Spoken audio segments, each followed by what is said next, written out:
وزیر اعظم شہباز شریف نے قازقستان کے صدر قاسم جمارت کا وزیر اعظم ہاؤس پہنچنے پر پرتپاک استقبال کیا۔ وزیر اعظم ہاؤس آمد پر صدر قازقستان قاسم جمارت کو گارڈ آف آنر پیش کیا گیا اور دونوں ممالک کے قومی ترانے بجائے گئے۔ وزیر اعظم شہباز شریف نے مہمان سے وفاقی کابینہ کے ارکان کا تعارف کروایا، جبکہ صدر قازقستان نے وزیر اعظم کو اپنے وفد کے اراکین سے متعارف کرایا۔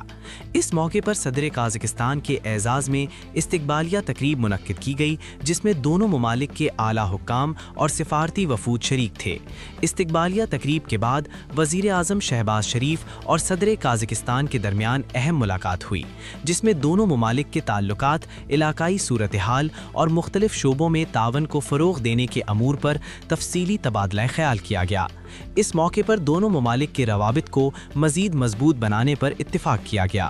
ملاقات کے بعد پاکستان اور قازقستان کے درمیان تعاون کو وسعت دینے کے لیے مفاہمتی یادداشتوں اور معاہدوں پر دستخط کی تقریب منعقد ہوئی۔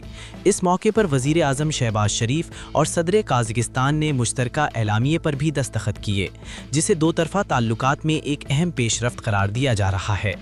تقریب کے دوران مختلف شعبوں میں تعاون سے متعلق 19 مفاہمتی یادداشتوں اور معاہدوں کی دستاویزات کا تبادلہ کیا گیا۔ ان میں اقوام متحدہ کے امن دستوں سے متعلق تعاون، کان کنی اور پیٹرولیم کے شعبے میں شراکت داری، قیدیوں کے تبادلے اور میری ٹائم سیکٹر میں تعاون شامل ہیں۔